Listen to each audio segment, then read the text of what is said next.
Welcome to the Conscious Conversation series. This is episode 4, and today I'm speaking with Richie Gill, one of Axilent's founding partners and master facilitator. Richie works with senior leaders and their teams, coaching and facilitating processes that help these teams significantly improve their own and their organization's performance. He's also a culture expert and helps clients develop the behaviors, symbols, and systems required to accomplish the desired business strategies. Richie is an intense sportsman and has participated in several international marathons, holding the 3:05 mark in the 26.2 miles. Richie works at integrating the physical, cognitive, and spiritual realms into a successful and balanced life. In today's episode, we talk about the importance of the integrity in leadership. What role does integrity play in leadership? Hi, Barbie. Nice talking to you and the audience. Well, that's an interesting question. When we teach the concept of being a player in our workshops, sometimes people walk away thinking, if I'm a player, everything is going to work out in my life. I'm going to accomplish the results I'm striving for. I'm going to get what I want. Unfortunately, life is more complex than that and does not quite work that way. Why? Because there are certain aspects that you don't control and that will operate even though you act as a player 100% of the time. You may choose to lower your prices, you may choose to improve your quality, you may choose to improve your processes, the manufacturing processes, but so can your competitors. So clients ultimately will choose whether they'll buy from you or from them. So it's not guaranteed that you will accomplish your numbers and you will make the budget and that you will accomplish what you want. Therefore, you need a code that's deeper than that will allow you to stay on track, even when you know that the ultimate result is not completely up to you. As the song of Crosby, Still, Nash and Young says, you who are on the road must have a code that you can live by.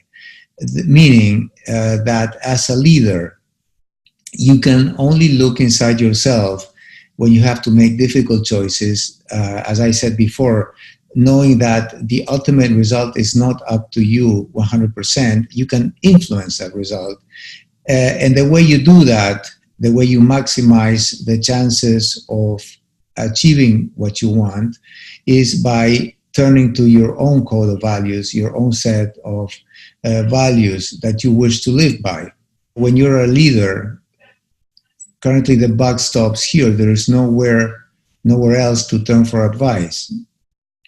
Then integrity, or understood as the alignment of my behaviors with my values, is what guides me as a leader, and that will maximize. I can talk a little bit more about that later. How can that will maximize my chances of achieving my goal, and yet understanding that I can control that and focusing on what I can control, which is the way I act, the way I appear in the world. Why is it important to align your behavior with your values? I like to say because ultimately when you become conscious and self-aware, it's the only game in town. It's if you want to be a leader and be proud of your actions and of the service you're offering to others and how you're acting and showing up in the world. As I said before, while you cannot guarantee you will accomplish your goals, you can, moment by moment, choose how to respond in alignment with that is important to you, your values. And then you choose a behavior that will honor those. I want to make a comment here because you could argue that you could have certain values that are in some extremist religions or even terrorist organizations. You could have people believe, well, if I kill this many, I will go straight to heaven. and enjoy nirvana forever. That integrity is unethical for me because my way of seeing, of checking whether values are ethical or not is do they support life or not. So if I am acting with a set of in alignment with a set of values that support life and the well-being of others, I would say that my behavior is in integrity and ethical. And this is what leaders, in my opinion, in my humble opinion, should strive for. As I said before, I do believe, because one of my key values is excellence. Excellence means I will pursue my goals to the best of my abilities, and I will give it all to accomplish what I want, what I'm striving for, knowing that it's not fully up to me. And yet, pursuing my goals, acting in integrity with my values, will maximize the opportunity to accomplish what I want. So it's not true what we sometimes hear in our workshops, that if you pursue behavior in alignment with your values, which we call success beyond success, will make you stop pursuing your goals. That works totally the opposite way, in my experience. Why is winning at all cost not a long-term strategy? That's a great question. In soccer, for example, in football, everybody wants to win. However, you don't want to win at any cost. Let's put it this way. You shouldn't want to win at any cost. I mean, you could break your adversary's leg, but that would be getting an unfair advantage, not playing by the rules of the game.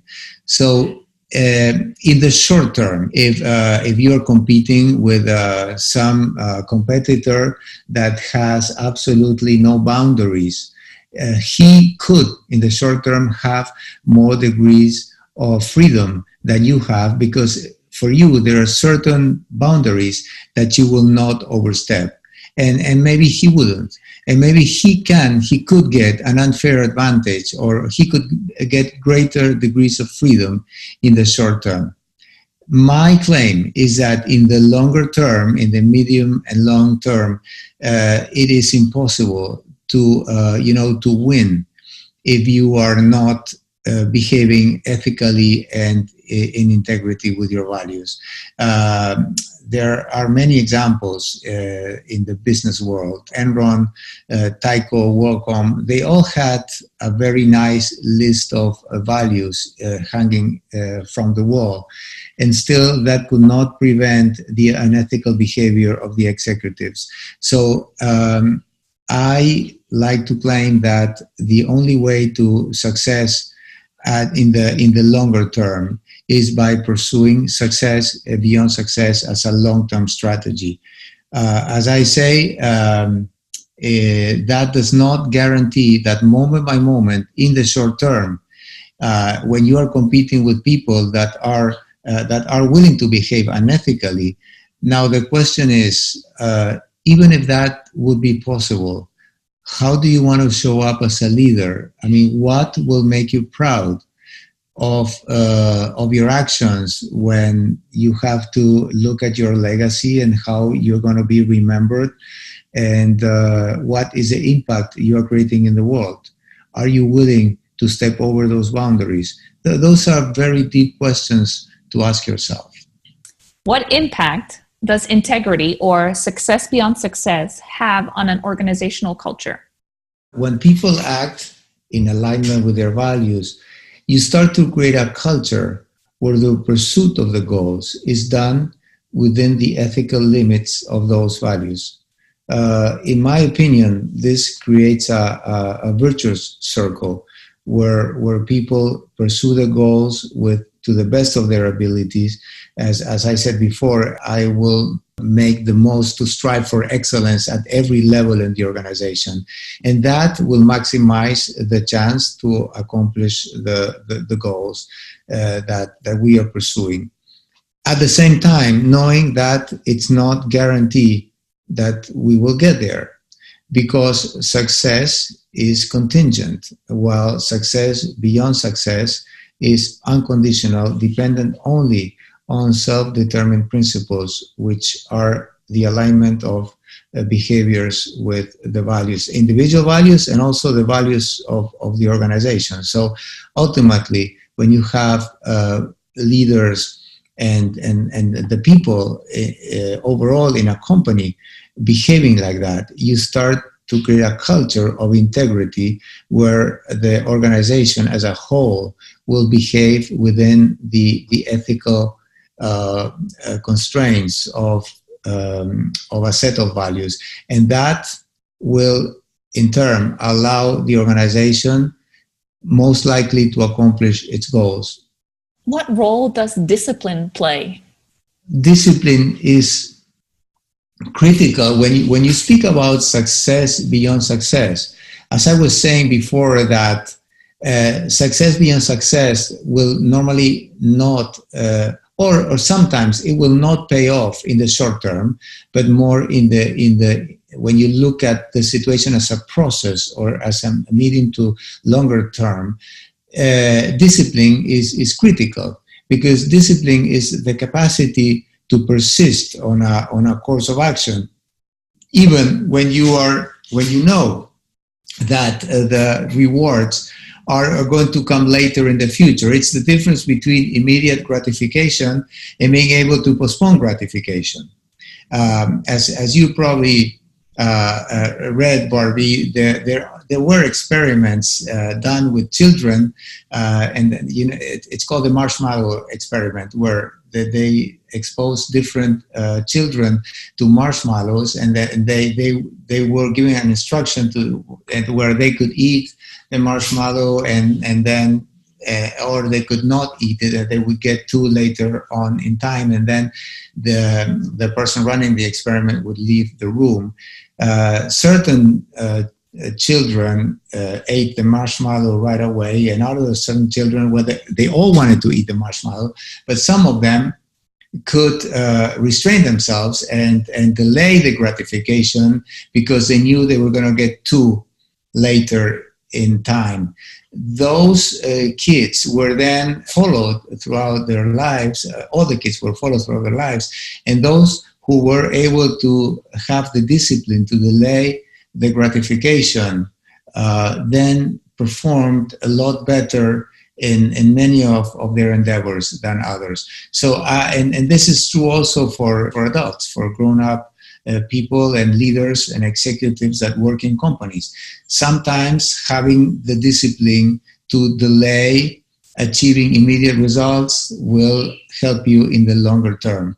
Why do we often sacrifice unconsciously the most important values that motivate our behavior? I think you are answering the question in the question, Barbie. And for me, the answer is because we become unconscious. And when you go unconscious, it's like there's nobody home, and then you do what you do.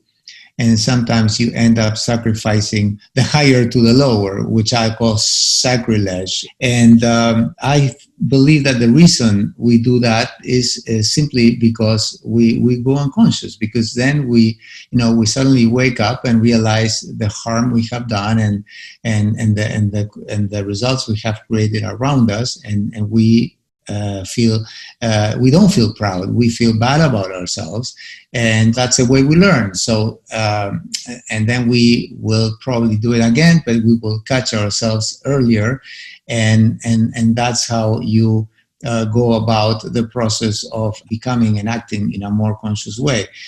In some of our workshops, we do an exercise to try to make conscious the unconscious. Now, we all have our values of things that we hold in high regard. We run an exercise that's called the Admirable Characters, where we invite participants to select people, alive or dead, real or fictional, that they admire in their lives. And people come up with all different types of characters: Mother Teresa, Gandhi, William Wallace, etc., etc., etc. And when they list the qualities that they admire in these characters, those qualities are always almost in 100% of the time process qualities. They admire the valor, their persistence, the humility, the capacity to love others, their service, etc., etc., etc. We have yet to find people in our workshops, and we have done this many, many times, probably with thousands of participants, that they admire power, money, being a celebrity. Nobody strives for that when you really look inside yourself. And as we say in our philosophy, those that you admire in others is your golden shadow. It is the same thing that you admire and that you possess yourself. So this is a very beautiful exercise where we help participants connect to their own set of values and ethical principles by which they can choose to run their lives. And then the second part of the exercise is even more revealing, because there we ask participants to think which were the circumstances that allowed those admired characters to display those values that they admire so much. And normally, the conditions that will enable those values to shine are conditions of difficulty, conditions of challenge, conditions where those values are put to the test. So we like to say anybody can sail in calm waters, but when the sea gets stormy, these set of principles and values are the ones that keep you steady and sailing, keeping your course. And so I think it was a long answer to a short question, but I really connect with this principle in our philosophy, and I love to address this with participants and get into deeper conversations and dialogues with them about this, because this really, this can change your life.